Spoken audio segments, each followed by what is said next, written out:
For the players.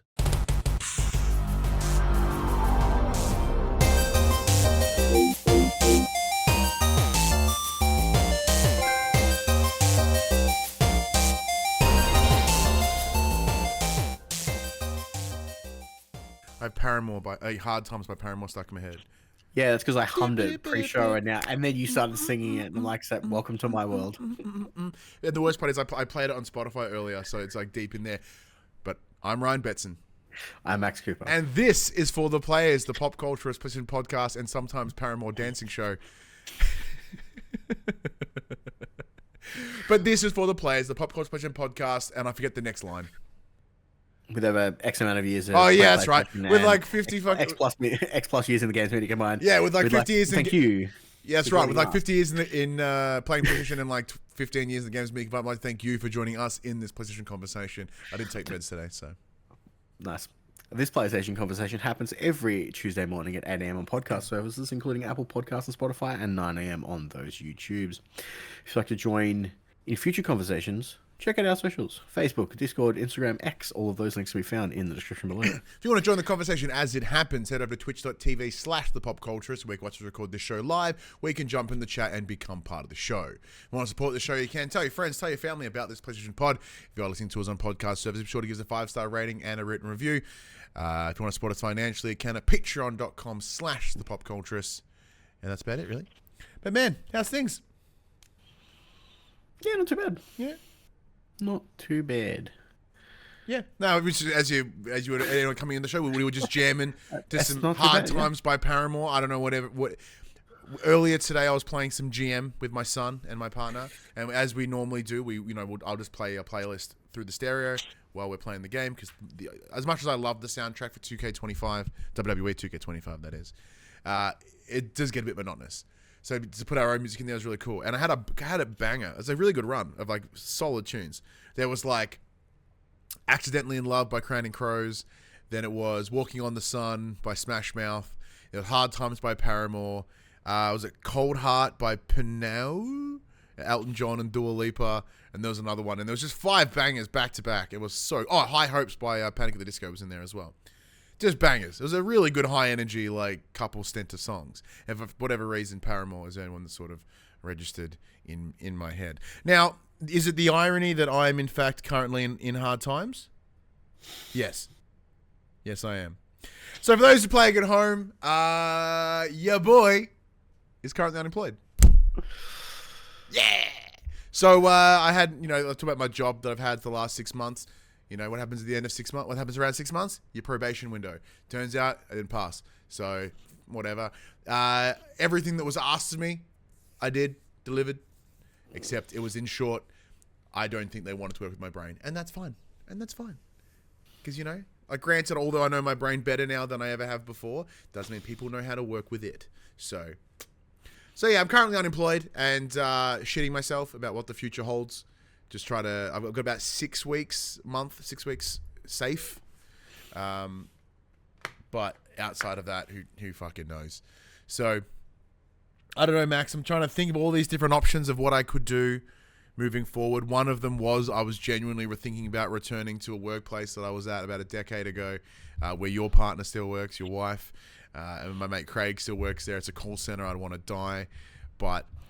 I'd get 9 weeks of training or not take a single phone call. And while I'm getting paid for that 9 weeks, I'll just look for other jobs. Flawless.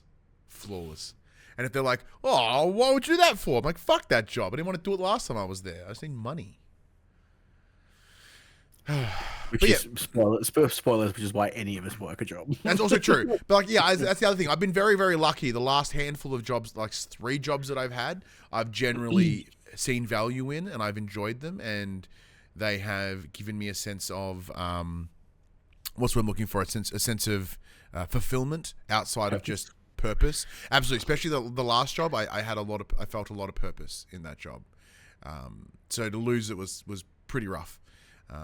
But yeah, this is the first time I'm 35. I've been working since I was 14 and 9 months, and this is the first time I've been unemployed, not by choice. Pretty good run. Pretty solid run. So yeah, now I got to figure out what the fuck I'm going to do. So obviously every day is applying for jobs, doing what I got to, doing all that sort of stuff. But additionally, and I was throwing this out, and someone mentioned it to me, like, why don't you like stream some more? Like, you know, like granted we didn't make fucking money when we did it last time, but I was like, yeah, why the fuck not, right? Maybe. Like me today.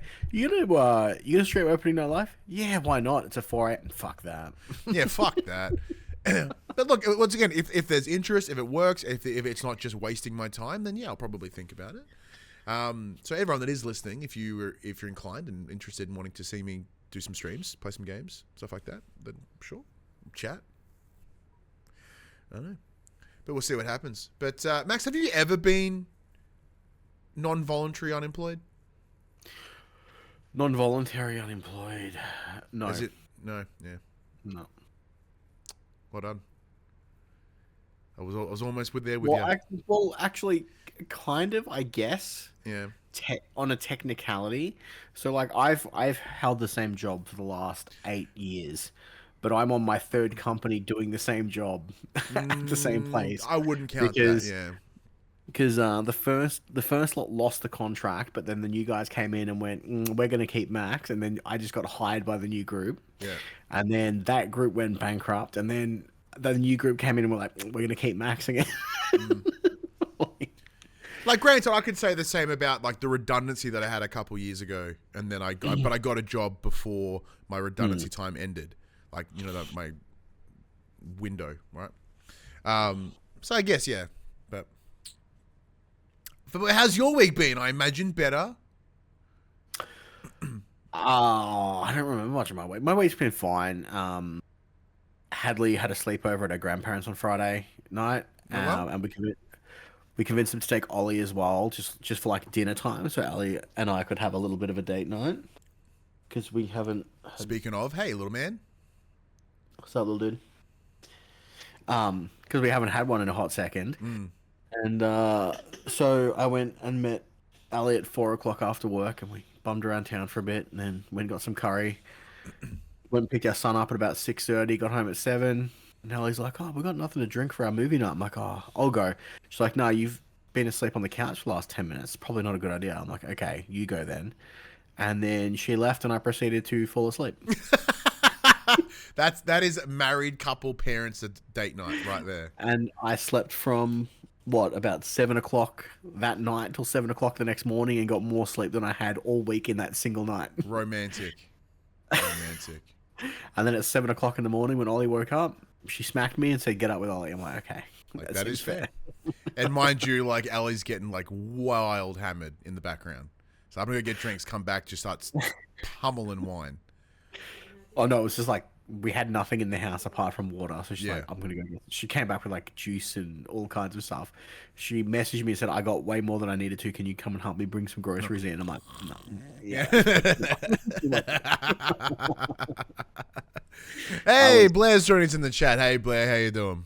I was absolutely out of it. And then Saturday, I did a tip run, getting my garage ready for the children. Oh yeah, because you make it into a little play place. Building a little like playroom for the kids in the garage, because we don't use it for our cars. So cleaning out all the excess shit and whatnot that we've got. And yeah, that's pretty much my week's been pretty chill comparatively. Yeah, noticeably, comparatively, absolutely. Class is going fine. Yeah, like I'm still doing things. It's cool. Sweet. This is the other fun part, right? Like, and for those that are joining us, like, have you contemplated doing that? Going doing like a dip ed and being a science teacher? I have, but it's been so long since I've even thought about science. I don't even know how I would go at it. Yeah, I don't know. Because I'm trying to think, what options do I have, right? Like, I'm thinking about maybe going and doing some support work again, but in more in the mental health space. Because I did put a post on my socials being like, hey, anyone can help me out? And I did get some people reach out. I got this one lovely woman who was looking for a support worker for her son. And she goes, hey, you look like a good, like, the vibes from you were good enough that if you, like, your history would you be keen? So I'm looking into it. I just got to make an ABN, which I have one for PopC, but I don't want to like charge shit to PopC that isn't PopC stuff. So I'll make a new ABN, and I might do that. I might like do some Uber Eatsing for a little while. Oh yeah. Well, like it's just because the problem that I have is sup mute. Yeah, and the difficulty that I have is, although I'm unemployed, I don't have access to Centrelink or any unemployment supports because I live with my partner, Phoebe, and she earns more than the threshold, apparently. So apparently, what was one income that was incapable of supporting one person, according to the government, is more than fine to support two. Which is why you were like, oh, we're just roommates. Yeah, but I can't lie. It's just who I am. Like, I can't lie. Because the anxiety of getting caught and then fucking with it hurts me too much. I had to be honest. I have to be honest. Fair. You know, so... Got to game that system, son, like everyone else on that system. Yeah, but that makes me no better. I fucking hate people that do that. So I would like to be better. Even if it's morality, yeah, it's fucking me over. But I get the high ground is nice sometimes. Until I can't feed myself, and then I'm fucked. I've got enough man shake in the cupboard to last me forever, so that should be okay. I'll lose a stack of weight because I'm not eating anything. But yeah, I'm just sort of finding things along the way. Yeah, Diphead, I had considered doing the Diphead, but, you know, maybe not. I don't know. I'm thinking about like a disability inclusion officer or something like that. I mean, there is tons of disability support work. Like, yeah, but that's the other difference. I'm not disability support trained. I am mental health support trained. So like, if I have to help someone toilet or shower, get fucked. I am not doing that. I never have, and I never will. That is not what I signed up for. But, you know, outside, this is the other thing, right? As I mentioned, this is the first time I've not been employed for an unknown amount of time since I started working at 14 and 9 months. And although part of me is very aware that, like, don't get stuck into bad habits because you can't afford to not be out of work. But you're not going to get a job immediately. So why not take some time and enjoy some of that time? Like, still apply for jobs every day, which I will. But, like, why not do some things that people tend to... Like, same as COVID, right? I fucking didn't stop working during COVID, same as you. So, like, I've never, ever had that window of downtime where I can just sit home, watch TV, play games. Like, people are like, oh, when I was unemployed, I went through all of this show and this and that. Never done that in my entire life. I don't take leave. And even when I do, because I'm fucking mental... Whatever leave I do take, it's normally for an event or for something. Even my weekends, which should be relaxing time, I make into work because I can't slow down. So I'm thinking, like, do I use some of this time just to learn how to slow down? He's finally going to finish Death Stranding 2. Well, I can't, because I can't play it when Phoebe's not here. She made the exact... You made it here first, everybody. Yeah. You made it here first, everybody. But it allows me, you know, maybe I'll go watch some shows that I've always wanted to, but I thought I was like, never had the time. Maybe I'll go back and play some games. As I mentioned, like, if I do, just to sort of fill in some of the time, like, I'll stream a couple days a week. Maybe that'll help me get through some of my backlog and just sort of play some of the games I have. And, you know, like Metal Gear... Metal Gear Solid Delta's coming up real soon. Gears of War Reloaded's coming up. So, like, it'd be kind of fun to play some of those things on stream. I think that would be a laugh. Like, I'm engaging enough in a stream capacity. Why the fuck not? I said, what the hell else am I going to do? But, like, on top of that, I also, like, yeah, let's watch some shows I've never seen. So I started watching Big Mouth on Netflix. Have you ever watched it? It's exceptional. Like, I'm 4 episodes in, and to me, it is exactly my humor. It is exactly what I love. It's exactly what I want. Like, it's very South Park coded in that it's kids doing kids thing with an adult tinge. The way it handles puberty with the hormone monster, especially the men's version, which is just straight fucking impulse. But then there's the female hormone monster who's all manipulative and kind of like, it's really, really well done. And I love Nick Kroll and his crew. So like, I don't know why I never watched it earlier. You know what I mean? In the chat, Reverend Puck goes, time to start in on that One Piece anime series watch. Nah, because I don't watch anime. And then Blair comes in and goes, or you can make it as a stream of the next Carnage or Pirate Software. Well, I certainly don't want to be Pirate Software. He's not getting well appreciated right now. But that's the other problem. Like, if I do it for a while and then I get a job, I'm like, yeah, sorry. Bye again. You know what I mean? Like, if you build it up, put the effort in, and then it all goes, like, what are you going to do? But yeah, I'll take recommendations for shows and stuff. Like, I might finally go and finish some things. Like, maybe I'll go watch, because I did have to cancel some streaming services because money's. So, like, what can I get out of HBO Max before I have to stop it? And so on. But yeah, as I mentioned, it does give me the opportunity to potentially play some games that I haven't in the past. So let's use that as a smooth transition into what we've been playing this week. What have you been playing this week, Max? So last week you started playing Mafia. The Old Country, indeed. I have now started the Old Country. I have done essentially the first opening bit, exploring the mines, and I got into a knife fight, and then I rode off into the sunset, and that's as far as I got. Oh, so yeah, all right, cool. You're about to hit the point where you join the family. The Old Country. The Old Country. It's cool. It was good. So far, I'm not invested in anyone yet because everyone's just whiny and mopey because they're literally working a mine. Slaves in a mine. Yep. So nothing really has happened yet, which is fine. So I'll be playing that throughout this week. I've also been playing more Elden Ring Night Rain because new week means a new boss. They've added the Everdark Sovereign for Libra, so they've upped the ante on that fight, which was the hardest fight for me as the base version of the boss. In this version, they up it by essentially they create mimics of all the characters in your run. So if you're in a team of three dudes get spawned in, and you are forced into taking his deals. So if you try and heal yourself, you lose a level. If you like any of the detriments that come from those from the deals that you can actively choose at the start of the fight will automatically happen during the fight. I've attempted the fight about 15 times now, and I have cleared it once. I had an absolute perfect run. So one of the, I think I mentioned it before, the shifting earths, which allow you to change the map up a little bit. We had the cursed city. Mm-hmm.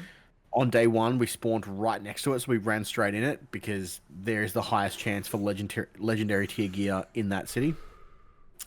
We got 3 copies of the Grafted Greatsword, which has the unique buff of every time you get a kill, all of your stats increased. So for the next 2 days in game, we just killed trash mobs. We forgot about all the bosses, didn't care, didn't matter. We just killed trash mobs. By the end of day 2, when you find the actual boss, my health bar, my mana bar, my stamina bar was the entire length of my screen, and we just wailed on him.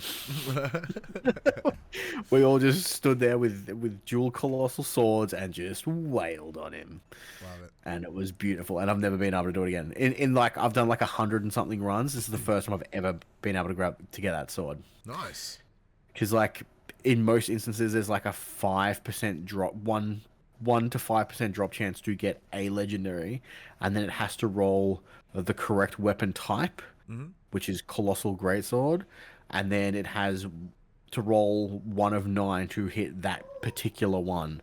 So like the chances of it is astronomical, and we just happen to get 1 copy, and because the city has the ability to duplicate a legendary, duplicate any weapon once, I duplicated mine, and then the next person duplicated theirs, and then they duplicated again. So we had 4 copies of the same sword, and we just ran around wrecking shop. Fantastic. Beautiful. And lastly, I started playing a new game the other night. We were lucky enough to get a code for Echoes of the End. Yeah. Thanks to, I believe it was PLAION. It was indeed. So this is from a little Icelandic studio. And it is, let me pull it up. It's essentially like a third-person action game. I've played, I want to say the first hour or so. So you play as, what's the character's name? You play as, what's her name? Rin. You play as Rin, who is born as a vestige. So essentially, the vestiges are these conduit magic users, where they have magical crystals in the world. Conduits are allowed can pull power from those crystals and then use them to, better themselves and all that fun stuff. In the 1 hour that I've played, I've had 4 hard crashes. Ooh, not good.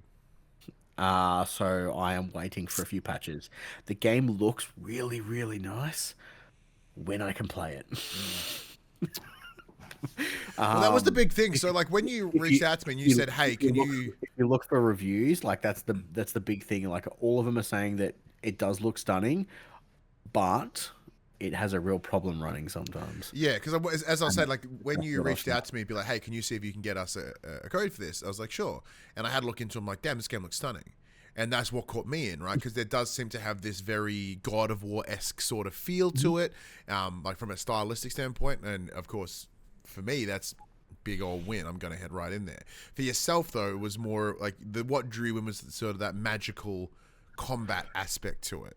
It kind of, well, to me, this game looked like Immortals of Avium, but as a third-person action game as opposed to a shooter. Yeah. So I'm like, I'm in. And the game looked stunning. Like, from all the gameplay trailers that I'd seen and all the research I did, the game does look stunning. Yeah. It's just having a real hard time running. It was patched this morning, and I haven't tried it since. But we'll see. Yeah. And then lastly, last night I downloaded Fragpunk. Oh, yeah? Fragpunk is a free-to-play first-person shooter in the likes of, like, Valorant. So it's called it's Counter-Strike styled game where you have an A side, a B side, you're planting a bomb. Each it's a hero shooter in the sense that each character has their own special abilities and stuff like that, like most do these days. But the gimmick is every round something happens globally to everyone. So it could be everyone's max ammo is at 100% capacity. It could be crouch to gain more health. So everyone's just spamming crouch as they're walking along to gain more health. Okay. Bullets ricochet. Gain 1 revive per round, but lose your primary weapon upon death. Damn. It could be heads are twice as big. Okay, I like that one. And it's just fun, and having these silly little things change up the round in between rounds, it kind of changes the monotony and how you're going to play that round every time. Because if headshots are bigger, this one is this the card one? Yeah. So the cards are what happens in between each round. Yeah, sorry, I get this and Frostpunk mixed up. And I was like, that doesn't sound like fucking Frostpunk at all. No, Fragpunk. It's Frostpunk, a survival game, and I get a 2.5D survival game. I'm like, what the fuck are you talking about? Frostpunk is Age of Empires if Age of Empires was a survival game. Yeah, straight up. And that's not what you were talking about at all. So I'm glad I Googled that, because I was like, hang on. It is a free-to-play game, so it's microtransactioned up the butthole. Oh, yeah. For character skins, gun skins, all of that stuff. I played like 5 rounds last night, had a blast. So much fun. Excellent. I didn't do Battlefield this weekend. No, I kind of forgot about it completely. I also slept 12 hours on Friday night, so yeah, I had the same thing. So I didn't sleep 12 hours, I can assure you. But I had my son this weekend, as I mentioned earlier. So the idea of like playing Battlefield was not really on the cards. So everything that I sort of played this weekend, at least, was predominantly around spending time with him. So one of the things that we did today was really, really fun. So my son has a mate who's a big wrestle fan, right? Which is how, as I've discussed in the past, which helps for me because I work in the space. It gives him social cred by proxy. He came over yesterday. They had a good day playing about. One of the things they ended up doing, so I just let them do whatever they wanted to do. And they started playing WWE2K25, and they made his mate in the game. They did some sim games to make them punch each other. And then they're like, oh, let's play MyGM. And like at this point, my son has never played MyGM his entire life, and I've just played a little bit, but. You know, it is the game that like myself, my partner, and my friend play. Like every Thursday when we have family night, when we hang out, like we are playing MyGM. Which for those playing at home that may not know what MyGM is, consider it fantasy football in WWE.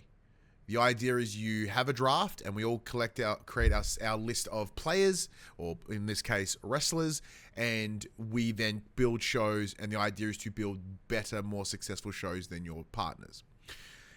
So, James having played it yesterday, and Phoebe had watched him, and when she was giving me the feedback at the end of the night, she was like, "Yeah, so James's team was a bit shit. He picked nothing but faces, all but 3 women, and none of them were like class types, matches, or anything." I was like, "Okay, cool." So we were chatting this morning. I was like, "But I heard you played MyGM. Like, this is the mode that I love. I adore this game. You know, part of WWE2K25. I would love to be able to play it with you. That'd be so cool." Because, you know, even recently when he has really gotten into Roblox lately, two particular games being one being Rivals and the other being 99 Nights in the Forest, which I talked about last week. And I think the thing that he enjoyed about it the most was that he's like, oh my God, Dad wants to play something that I love. Right, and up until this point, James has always sort of shown an appreciation for the games that I enjoy and wanted to play them simply because we experience it together. But yeah, so today we played 2K25. We did a draft. We picked up our teams. I helped. It wasn't brutal or cutthroat. It was very supportive. And we're like, hey, bud, who do you want? Like, as in, like, if you were to have your who do you want to build your brand around? So he picked SmackDown, and he's like, I want to build everything around Cody. So like, cool. So we made sure he had a balanced budget. We made sure the class types match. So we're explaining to them how the mechanics of the game works, so that if he does play it again with his friend, he won't just get his shit kicked in. Right? But that was really nice. It was a really good sort of shared experience. As I said, we're playing music, having a really good time. That was really quite nice. I like that. Other than that, I have continued to put time into Mafia, the Old Country. So you touched upon it earlier, Max, but I am probably 8-ish hours, if not more, in the game at this point. I think I'm over halfway based on my trophies. Now I know the consensus is that the game's like 12 hours to beat or whatever. Like I haven't died in the game yet. But I'm not playing on the hardest difficulty. With everything being sort of like linear level design, I'm like, oh, okay, cool. There are moments where you do get to explore the open world. Like, hey, you need to go somewhere and you can drive around for a minute. Well, did you see that they posted a couple of days ago that they're going to be adding free ride mode as a free update for all players in the coming months? Yeah, so then you can just go and explore the world freely, yeah. Yeah. So outside of the missions that you are playing, you can just go explore the world, which is helpful because that way you can go and find the collectibles that are scattered around the joint. Yeah, because it says free ride mode will be coming to Mafia, the Old Country via free updates for all players, which will add new activities and gameplay content. We'll have more details to share at a later that's my date. presumption. With a name like that, they are setting it up. You can just go fucking drive around. Yeah. So where I'm at now, I'm not going to give you all the spoilers because obviously you're playing it right now, Max. But the story itself, although I'm enjoying it for what it is a little paint by numbers crime story. You come from nothing. You get welcomed into the family. You work for the family until you earn your spot. You become officially part of said family. There is a love interest that is connected to the family, and that's you're not allowed to be with this person as per your agreement to the family, and so on. So like it does hit all of the tropes that you would expect within a crimey sort of movie and or game. but with its linear delivery. Now, as I said, it's not entirely linear. There are moments where you do have to drive from A to B, and you can sort of take the path you choose. And that allows you to go explore, find those collectibles, as I mentioned, which are all the little things to go with your rosary beads, which are your charms, which then boost your stats and your abilities throughout the game, like sneakier feats, or extra health. Your knife lasts longer because your knife is something you use to sort of break locks and open storage containers, etc. I am still really, really enjoying it. I do like Enzo as a character, which is the main character you play as. There's another character in the game. I think it's Leo. He has a little like pin mustache. He looks like a friend of mine, which makes me laugh. But it's pretty stock standard. Having it play, I say that in terms of the story structure. There are moments where it does feel nicely unique because it's set in 1905. Mm-hmm. So the cars are a bit shit. A lot of stuff's done on horses. How they discuss things is interesting. But because there are still a lot of guns and weaponry that you can use, so it plays modern enough that you're not like using blunderbusters on people and shit. Now, granted, because I don't have a strong understanding of like military history or weapon history, like I don't know like whether the guns that they are using in the game are time relevant. I would assume they would be, but it plays fine. Cars are cool. My biggest question at the very start of the game, because obviously when you're introduced to your character, you're essentially saving up to what I presume to be is to pay off your debt and get out of the mine. Yeah. And then within 5 minutes of that, you just escape. I'm like, why didn't I just do that to begin with? Now the circumstances that led to your escape aren't common experiences, but there's that character that you meet at the beginning. He's clearly set up to be a long-term antagonist. To their credit, I saw him. I'm like, oh, and then the actions that took place. I'm like, you know what? I really can't wait to kill that man. I'm gonna really enjoy murdering him. I like so one of the tutorials is against that character in question, and it teaches you how to do like the melee combat. Yeah, the knife fights everywhere. I'm knife fighting this guy, right? So at the start, it's like, this is how you lunge, this is how you slash, how you dodge, and then afterwards, it gives you a health bar for the boss and a health bar for you, and it kind of just goes, oh, this is how much damage you kind of did in the tutorial bit, so we'll give you a head start. I stabbed this dude like 50 times and he barely took any damage. I'm like, okay, that seems fair. Yeah.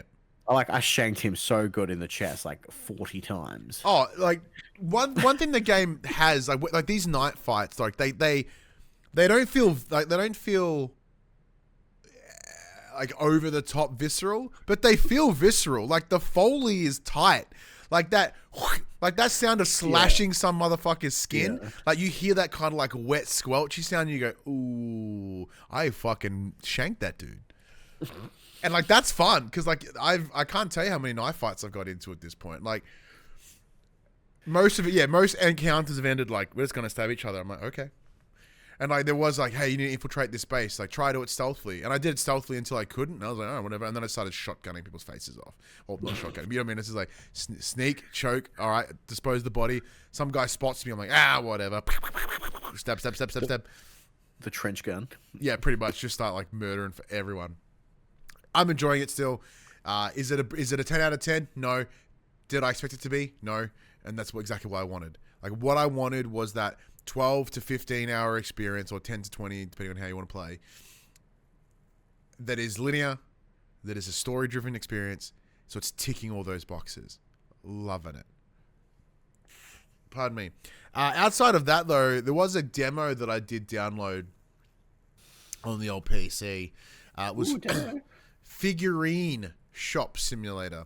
As everyone knows, my love for simulator games, and as they've become more prevalent over the last couple of years, which has been great for me as I have a lot more games to choose from, with the likes of Trading Card Shop Simulator, Supermarket Simulator, they're really kicking in. And what differentiates them, because Supermarket Simulator was kind of the emerging one, even though things like Gas Station Simulator and stuff were ahead of it. One of the ones to really break through was Gas Station, and then followed by Supermarket X amount of years later. But what they are doing in order to differentiate themselves in this world of 1,000 clones and bullshit is they have to have this cool little gimmick. The gimmick for Miniature Shop Simulator is it's about selling minis, which I enjoy. In the same way that Trading Card Shop Sim has you open decks of cards to build your collection and then resell the singles, here you get to sell them, but you can also open them, and each box is kind of a random allocation of parts. So then you have to sort of collect them and it'll build little minis, and then you can glue them and paint them and sell them. So it's an extra little gimmick that just gives it enough novelty to separate it and make it really fun. So it is only a demo. There is no release date for it at the moment. But yeah, go check it out on Steam if you want to dip your toes in. It runs a little rough because it is a demo. So the frame rate's a bit shonk. Some of the animations are a bit shit. But then again, same can be said for Mafia, because there are times where like I was following a character on a horse and the horse just didn't move its legs and proceeded to slide around a corner like it was Tokyo Drift. Yeah, there are some moments. Oh, there's also a moment where I checked the trophy list during a transition in Mafia, and the sound went. Just everything went. Then I went back to the menu, and then went back into the game, and the sound returned. So that was odd. Don't know what happened there. But outside of that, haven't played any more Death Stranding. I did boot up BioShock 1 the other day, just because I was talking to Phoebe, and I was like, actually, you know what would be a really fucking dope thing to see? I'm curious on your thoughts on the opening of BioShock. Is it the end of Death Stranding 2? No, that would be cool. But I was like, oh, I can show you the opening. So I showed you the opening of not Death Stranding, of fucking BioShock. I'm like, because at the time this was really fucking cool, and I've been wanting to replay it for ages because I've never actually finished it. Really? Yeah, I've never finished BioShock. I got really far. Like any of them, or nah, any of them. Because like in true Betson fashion, I get really into it, and then I get sort of distracted and wander off, right? So I go, all right, well, let's jump into it. And still looks great. That's why you got to play games like me. You do it in one sitting, so you can't get distracted. Yeah. Well, now I have the time to do so I guess I can. Actually, it's funny. I was watching a video. It was like I think it was a YouTube Shorts or something, and it was like the top 10 games to play in one sitting. I'm like, Last of Us 2. Spoilers, was not on their list. No, I didn't think so because the game's fucking long. All right, let's get into this section we call Inform the Players. We tell you about what happened this week in PlayStation. Pretty quiet week this week, Max. Literally the first piece, we normally start our news doc with Sony news or PlayStation news, and there is literally nothing. Yeah. There's some, but it's not relevant here in the gaming space. So let's skip to the big question. Will it launch? Another delay to Grand Theft Auto 6 would cause many to completely lose their minds. Mm-hmm. But for what it's worth, Take-Two CEO is fairly confident that the game's 26th of May launch date will stick. In a recent interview with US news channel CNBC, as called by Kotaku, the ever-talkative Strauss Zelnick was asked if he's sure that the date, or more specifically, what his current, quote, level of conviction is. Quote, my level of conviction is very, very high, obviously, Zelnick replies. Of course, you wouldn't expect the CEO to say much more than that, not when, as noted, GTA 6 has already been the victim to a hefty delay.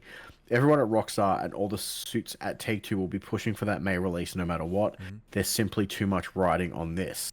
When queried on the expectations surrounding GTA 6, he starts off quite reasonable, saying, quote, we try not to pump expectations, right? But right after, he big ups the title's colossal potential. Quote, I think Rockstar's whole stock and trade is to have these extraordinary expectations and to still beat them. I know that's their goal. I know it's going to be an amazing game. The rest we'll see in the fullness of time. It goes without saying that the utterly unprecedented success of GTA 5 places an extremely heavy burden on its sequel. The lead up to launch is going to be fascinating, especially as we get to glimpse more and more of the game itself. Spot on. Like realistically, to get anything other than those would be crazy. Yes, it does have what I would imagine to be a gigantic weight on its shoulder, because if this somehow fails in comparison to what GTA 5 did, what a twist. Yeah, something that was mentioned in that interview, which I really quite like, he was discussing around the idea of how player tastes have changed, where formerly, like, you know, what was a good game was good, but now a good game is bad, and a great game is good, and an amazing game is great, and an exceptional game is amazing. And I'd like to see anyone see a fucking, extraordinary game. So there is a little bit of that understanding of, like, it has to deliver. Whatever we release has to deliver. And I think concerns around GTA 6 not meeting this release date is, I think, unlikely. I do see it hitting this day. As we mentioned, GTA 5, 2013 it released. I distinctly remember going to the midnight launch and all that sort of stuff, and, you know, seeing that, like, literally in my Facebook memories only recently, I remember, like, there was me linking the trailer to GTA Online being like, holy shit. So it's incredible how far we've come since then. Knowing full well that they've spent likely over $1 billion on this title, any additional delays would be dangerous, because I can assure you that Take-Two and 2K and the parent company Take-Two and Rockstar, of course, have all accounted for the release of GTA 6 as part of that fiscal year, and it would blow out all their margins. It would really impact stakeholders and stock owners, etc. And every time you delay a title, expectations grow. And expectations for GTA 6 are already through the roof. So to add to that would be absolutely crazy. Absolutely crazy.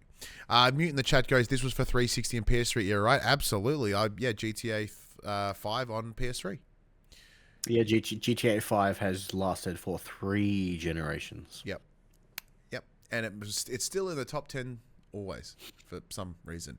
You'd think everyone would own it at this point. It's because people get banned and have to buy it again. Yeah, there's always new people turning 18, and people get banned all the time and buy new games. But I have to buy it again. What was the other? There was something else he mentioned that caught my attention.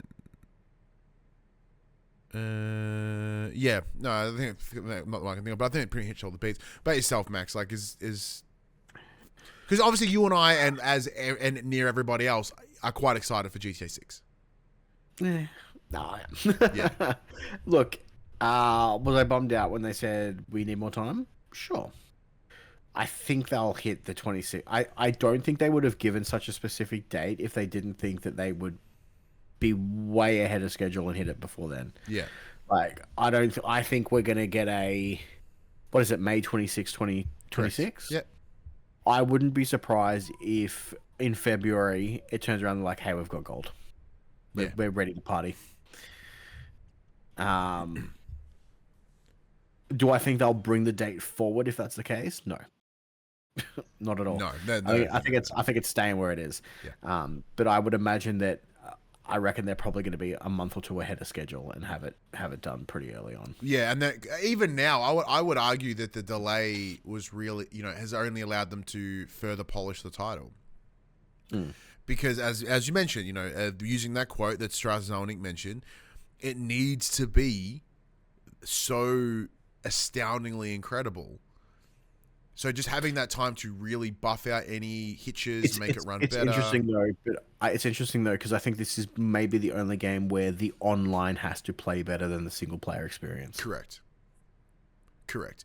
And then we also, like, is it day one for online, or are they going to do a month out like last time? They'll do a month out like last time, is my guess. Yeah. They'll want people.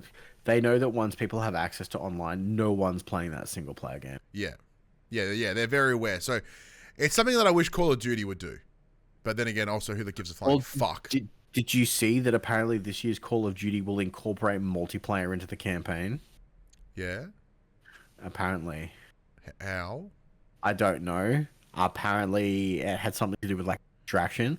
I'm like, oh my god, is there going to be DMZ in there in the campaign? I was checking Twitter for a second as we're chatting, and you said DMZ. I'm like, go back. But we'll find out this week because Call of Duty is apparently the mainline game. Fucking opening night live. Yeah, absolutely. Well, let's jump straight into that. Then let me jot down that. Bam, bam, bam, bam, bam. Yes, that's right. It is almost nearly Jeff o'clock again as Mr. Keeley's mid-year showcase kicks off ahead of the German video game expo Gamescom. And of course, that does mean opening night live. It's said to be including many titles heading to the PlayStation 5, which is fantastic for us. But when is the show itself being broadcast? Well, the answer is, for us here in the Australias, it is 4 a.m. on Tuesday, the 19th. Oh, sorry, my apologies. Wednesday, the 20th of August, 2025. Gamescom opening night live 2025 will be about 2 hours long, according to Keeley, and is currently not known if there will be a pre-show, but typically there is a half-hour opener where some smaller announcements are made, so factor that in as well. Jeff Keighley, as well as publishers and developers themselves, usually announce a handful of games that will be present during the showcase, and as of right now, the only ones that we are aware of are Black Ops 7, Resident Evil 9 Requiem, Lords of the Fallen 2, and Silent Hill F. Now, Max, you did ask me earlier, like, live stream opening night live? 4 a.m, kind of gross, but 2 hours, that's a reasonable time to get up and do something. It's not like getting up for a half an hour showcase. It's right when I get home from work. Yeah. So I will not be watching it live. No, look, if I'm available and I want to get up that early in the morning, I might. But we'll wait and see. All right, Max, I'll let you read this next one. I'm just going to quickly take a whiz. I'll be back in 2 seconds. So this one's called Fund It Yourself. So alongside issues relating to the 3 RPGs engines, this is in reference to remakes for Dragon Age.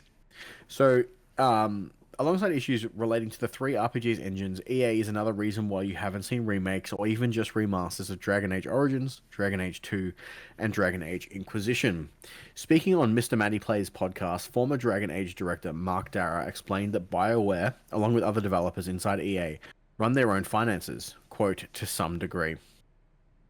Darrah then said that the RPG studio didn't have the funds to greenlight a remaster project due to the other games it was already working on. This leads Darrah to suggest, quote, EA's stance was probably, sure, go ahead and do it, but do it with the money you already have. And it's like, well, we can't do it with the money that we already have because we're doing all these other things. Talking to remasters in general, Darrah states EA is, quote, kind of against the idea. It's strange for a publicly traded company to basically be against free money, but they seem to be against it, end quote. EA put out the Mass Effect Legendary Edition on PS4 back in 2021, and then did a remake of the first Dead Space for PlayStation 5 in 2023. Last year, it was explained by Dragon Age The Veilguard creative director John Epler that remastering the 3 games and bundling them into one collection would be difficult, as they were all built on different proprietary engines. Dragon Age Origins and its Awakening expansion were made using the Eclipse engine. Dragon Age 2 used an updated version of it called the Lyceum engine, and for Dragon Age Inquisition, BioWare switched to Frostbite. Compared to the original Mass Effect trilogy, which were all developed using Unreal Engine, bringing the first 3 Dragon Age RPGs together into a single application and having them work together represents a far tougher task. John Epler added, quote, I think I'm one of about maybe 20 people left at BioWare who's actually used Eclipse. It's something that's not going to be easy as easy as Mass Effect, but we do love the original games. Never say never, I guess. That's what it comes down to. So what I miss? Basically, EA is like, if you want to do a Dragon Age collection. You can, but fund it yourself. We're not going to pay for it. And the difficulty behind it is each of the 3 Dragon Age games are all on their own proprietary engines. So to have them cohesively run on a single disc would be nigh on impossible, because they'd all have to be rebuilt into different engines. Because Dragon Age Origins used Eclipse, Dragon Age 2 used Lyceum, which is an updated version of Eclipse, and Dragon Age Inquisition used Frostbite. So none of them use the same engine. They're all completely different. Like, Frostbite's reasonably compatible, but not if the other 2 aren't. Yeah. Wow. Okay. Interesting. Now, obviously, like, Dragon Age is more a franchise in your neck of the woods than mine. I played a little bit of Origins back in the day, and it was a little too more of an intense RPG for what I was expecting at the time. So I didn't really fuck with it. Didn't play 2. Didn't play Inquisition. Certainly didn't play Valgard. So I assume this is something that you would like to see. Yeah, I mean, I've wanted to see it for the longest time. I think that a lot of people want, especially Dragon Age Origins. I wouldn't care if they did all 3 or just 1. I would be in just to, like, if they said, oh, we can redo Dragon Age Origins for $60, or we can do all 3 for $150, but we can't do both. I'm like, well, if you do the $150 version, I'm just gonna buy it for 1 anyway. Yeah. Because Dragon Age 2 and Inquisition were not my jam. Origins was one of the greatest RPGs I've ever played. And I would totally get it again for that price, even if it was bundled with the other 2. I think a lot of people have that same sentiment as well. I think a lot of people would show up for a remaster or a remake of Dragon Age Origins. It seems weird that Dara mentions in his quote, it's strange for a publicly traded company to basically be against free money, but they seem to be against it in reference to remasters and remakes. But he also mentions that EA's stance was probably go ahead and do it, but do it with the money you already have.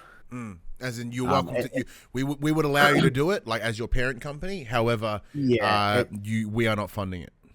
Yeah, because Dara goes on to explain that BioWare, along with other developers inside of EA, run their finances to some degree, which seems also bizarre that, you know, for a company that essentially... There would need there should be some...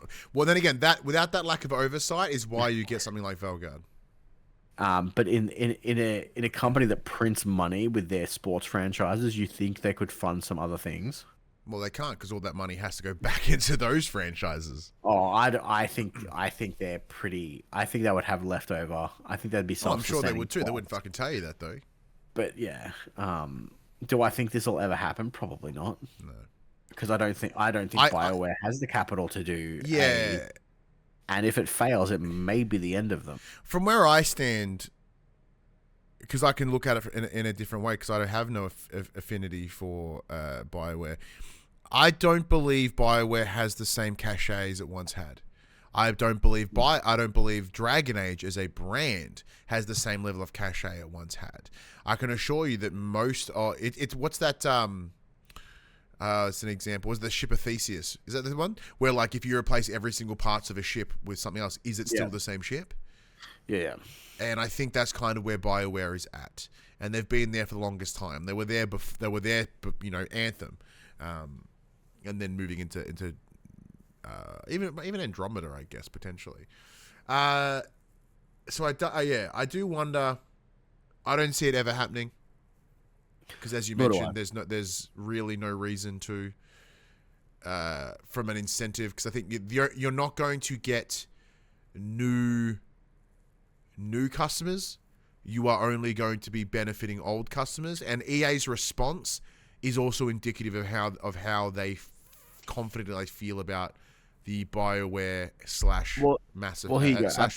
/ Dragon Age name value. Apparently, Dragon Age Origins sold 3.2 million units. Dragon Age 2 sold 2 million units, and Inquisition sold 12. Yeah, Inquisition was the big one because that was 2016, and that was the one game of the year because I don't think anything else came out that year. Yeah, that was the year that PopC started, like kind of officially, right? On the radios. Oh no, actually no, we started 2015. Like yeah, so 2016 was our first we did our first year because I remember playing it, and I remember Josh playing it. And we did our game of the year and stuff, and yeah, for him it was also the game of the year. So yeah, it'd absolutely be addressing to a finite fan base, and I think in a lot of ways, 3 million, which should be a respectable number to sell through, is not enough these days. Sadly, is not enough. Not enough. All right, let's get into the games that are coming to you as this month's PS Plus extra and premium titles. Now, once again, they all drop on the 19th, so that's day of release. Yeah, day of release. So they will be available today. Not for me though, as I've reduced myself to essential because unemployment. Bam. Spoilers. If anyone feels so kindly, patreon.com/popculture. Appreciate it. These are the games that are coming to extra. You're getting Mortal Kombat 1 on PS5, which is cool. I always wanted to fuck with Mortal Kombat 1, and I get to. Marvel Spider-Man Remastered for PS5, Marvel Spider-Man PS4, Sword of the Sea, Earth Defense Force 6, Unicorn Overlord, which remember he was really good, Altair Ryza 3, Alchemist of the End, and The Secret Care. Remember, you've played those games before, haven't you? I've played the first two. I haven't played 3. I got review copies for 1 and 2 back in the day. Yep. I have not played 3 yet. Indica, which I remember seeing around. Harold Halibut. And Coral Island. Coral Island's a cool farming game. I ever played it. I reviewed it a little while ago. Thoroughly enjoy it. It's actually really quite fun. And the Premium Deluxe, only 2 titles. You get Resident Evil 2, the PS1 port, and Resident Evil 3, Nemesis, the PS1 port. So that does bring 1, 2, and 3 all available to those on the Premium. Anything jump out at you, Max? I think both Spider-Man's pretty sick. Unicorn Overlord, I wanted to play. That's one of the old school turn-based tactical RPGs. So getting to play that'll be cool. Playing Atelier Ryza 3 will be cool. Are you still on Extra or Essential? I've been on Essential for ages, but my parents are on Extra, and I just downloaded through them. Nice. So I still have access to all this stuff, which is cool. But upcoming titles for those of you who pay for your games. On the 18th of August, we have Broken Law, Don't Watch, coming to PS5, PS4. We have Hide the Corpse coming to PSVR 2, which sounds interesting. On the 19th of August, we have Delta Force, which is in the... must be a day 1 release for PlayStation Plus, which is cool. We have Shantae Advanced Risky Revolution coming to PS5, PS4. Sword of the Sea, another day 1 to PlayStation Plus coming to PS5. And on the 21st of August, we have Boulder Dash, the 40th anniversary, coming to PS5. Sorry, just correct you. It was Earth Defense Force in PS Plus Extra at Delta Force. Oh, was it not Delta Force? Yeah, something different. Sorry, I just wanted to clarify. No, that's cool. But Sword and Sea is definitely in there. On the 21st of August, we have Boulder Dash 40th anniversary coming to PS5. We have Discounty, PS5, PS4. Grit and Valor 1949 coming to PS5. Hurdling, PS5. Machik 2, PS4 and PS5. And lastly, Sengoku Dynasty, PS5. Excellent. Well, there you have it. That's the show, as usual. But anything, there's really nothing happening this week in terms of releases, is there? No. And what's that? Because it's all happening next week. Next week is the Gamescom, Keely's, Keely Night Live. Yeah, big one next week. Yeah, so we'll likely have a big show next week. Might start early, just so we can get through what will likely be a big string of news. But yeah, there you go. Well, big thank you to everyone for joining us at home as you have. We really appreciate you all taking the time to check out the show each and every week, or hopefully each and every week. As mentioned, currently unemployed. Patreon.com/popculturist. Be fucking shameless. No, I'm kidding. Look, I joke, but I am genuinely thinking I've got fucking time. Maybe I'll do some stream. Maybe I'll get the TikTok side of shit of this running. Maybe I'll actually start making shorts. I won't, but I think I could. It's a rough week to do it because there's not a lot of good grippy shit out of this episode this week because not much happened. No, but hitting TikTok shorts on opening night live or YouTube Shorts or Reels, whatever the fuck they're called over there. Who knows? That is worth considering. Absolutely worth considering. That'd be clicky and hitty, I guess. Yeah. Well, this is interesting. We are done by 8 o'clock on a Sunday night. Well, normally we're about to start to record. So let's get this done, Max. Let's get out of here so we can go enjoy our Sunday night before we go. Although to be fair, last week we started early and still didn't finish till 9 o'clock because we ended up talking for like an hour and a half of our week and what shit we've been doing. Yeah, and nothing was like comparatively. This week was way more interesting for me than last week. I like so before the show, I essentially do our running sheet and then I send it to Ryan day off. So I sent him a screenshot earlier this afternoon saying I have 4 news articles open. It's going to be like a really short one. I'm like, I managed to turn that into 4 pages. Have a good one. Oh, well, it's one of those things. Cause, yeah, Phoebe said the same thing. She's like, "You guys going to talk for hours?" I'm like, "Nah, it's a pretty light news week, so probably." Yeah. Like whenever there's a light news week, we somehow manage to get more shit into the show than we would if we had a lighter week. I guess because we're always on like a time pressure. I'm like, oh, I guess we probably should solve it, but whatever. All right, let's get out of here though. All right, everybody, you know the drill. This PlayStation conversation happens every Tuesday morning at 8 a.m. on podcast services, including Apple Podcasts and Spotify, and 9 a.m. on those YouTubes. If you'd like to take part in future conversations with us, or you want to tell Ryan to stream Opening Night Live, check out our socials, Facebook, Discord, Instagram, X. All of those links can be found in the description below. Peer pressure, people. Get him to do it. If you want to join the conversation as it happens, and also follow me while I play some games while I look for a new job, be sure to head over to twitch.tv/thepopculturist where you watch us record this show live, where you can jump in the chat and become part of the show. If you want to support the show, you can. Tell your friends, tell your family about this PlayStation Pod. If you are listening to us on podcast services, be sure to give us a 5-star rating and a written review. Watch us on YouTube, be sure to like, subscribe, leave a comment below. I endeavor to answer every single comment. And if you want to support us financially, or support me financially, patreon.com/thepopculturist. Oh, look, I'm going to be fucking shameless. Like, don't get me wrong. This is not the first time I've, like, e-begged before, just in general to help support the show. Our Patreon numbers have only ever gone down. So, sweet. Also because we don't offer fucking anything. Every time you threaten to sell your bathwater online, we just lose people. No, I think it's every time we just do an episode, we lose viewers. And that's a shame. But until next week, I'm Ryan Betson. I'm Max Cooper. And that was For the Players. I'm so glad the noise gate doesn't cut it in. Cut that out anymore. My daughter's just cackling maniacally in the background in her bedroom. That was harrowing.